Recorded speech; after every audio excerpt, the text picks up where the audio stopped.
video kali ini aku ingin bercerita tentang 8 bulan terakhir kebersamaan aku dengan almarhum adekku yang paling bontot. Aku dibesarkan bersama 3 orang saudara laki-laki aku yang begitu luar biasa. Kami dari keluarga yang sangat sederhana, tetapi orang tua kami membesarkan kami dengan penuh cinta. 2 orang saudara saya yang lain memilih untuk merantau di tanah Papua, sedangkan aku dan adekku memilih untuk merantau ke ibu kota negara. Dan 8 bulan terakhir yang kami punya sebelum pada akhirnya peristiwa yang luar biasa ini tuh terjadi,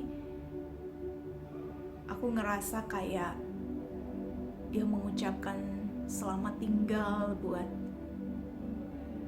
kami semua dengan cara yang nggak biasa. 2018 adekku masuk ke pedalaman Tinombo, ke suku Lauje di Sulawesi Tengah. Dia ke sana untuk mengikuti panggilan hatinya, mengajar orang-orang di pedalaman. Dia mengajar anak-anak di sana dan juga mengajar orang dewasa yang belum bisa membaca dan menulis. Di suku Lauje, dia menghabiskan waktu yang cukup dan dia menginvestasikan hidupnya untuk membantu anak-anak di sana dan juga orang-orang tua yang belum bisa membaca dan menulis. 2020 di bulan Februari awal, dia memutuskan untuk kembali ke Kupang. Pada saat itu pandemi COVID-19 belum terjadi di Kupang. Jadi seminggu setelah itu kasus pertama baru masuk di kota Kupang. Jadi aku pribadi sangat bersyukur sama Tuhan pada waktu itu karena dia pulang di momen yang tepat. Jadi kami bisa melewati masa pandemi ini bersama dengan kedua orang tua. Jadi saya benar-benar bersyukur pada saat itu. Setelah seminggu dia sampai di Kupang, dia beristirahat karena rasa lelah. Selama di Tinombo, Sulawesi, dia banyak sibuk untuk membantu orang-orang di desa di sana. Jadi ketika dia pulang, dia mengambil waktu kurang lebih 1 minggu untuk benar-benar hanya beristirahat. Setelah seminggu lewat, dia mulai beraktivitas di rumah. Dia memperbaiki dapur kami, dia mempercantik dapur, dia mengerjakan banyak hal di rumah. Dia membuatkan mama saya dapur untuk karena mama senang masak dengan kayu bakar, jadi dia membuatkan dapur khusus untuk bisa memasak dengan kayu bakar. Karena kami tinggal di desa,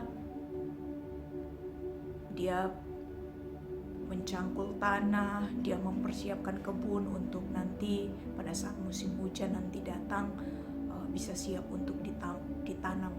Jadi ada banyak sekali pekerjaan yang dia lakukan di rumah dan saya secara pribadi sangat bersyukur untuk itu karena masa pandemi kami ada bersama kedua orang tua dan itu blessing banget. Kami merangkai memori kebersamaan yang terakhir juga, yang dimana saya nggak menyangka bahwa itu akan menjadi kenangan-kenangan manis yang terakhir sekaligus sebagai ucapan saying goodbye dari dia untuk saya, karena kami sempat melakukan beberapa short trip ke destinasi-destinasi wisata yang sedang populer di Pulau Timor. Kami berdua melakukan perjalanan dengan sepeda motor berkilo-kilometer, berjam-jam, dan itu momen yang sangat indah. Saya dan adik saya pun sempat melakukan perjalanan ke kampung halaman ayah saya, di mana ya kami tidak pernah mengunjungi kampung halaman papa saya sampai segede ini. Baru kami berinisiatif sendiri untuk pergi mengunjungi keluarga kami yang ada di kampung halaman papa saya. Jadi buat saya itu momen yang begitu sangat manis, begitu sangat indah yang saya punya bersama dengan adik saya. 8 bulan terakhir kebersamaan saya dengan dia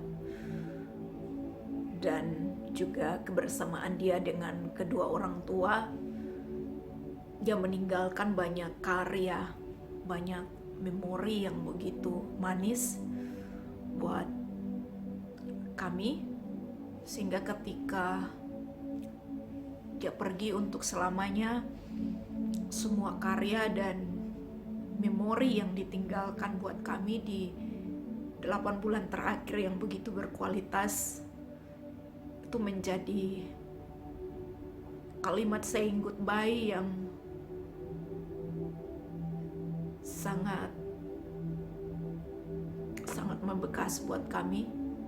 Sekaligus ketika melihat setiap karya, setiap hal yang ditinggalkan di rumah,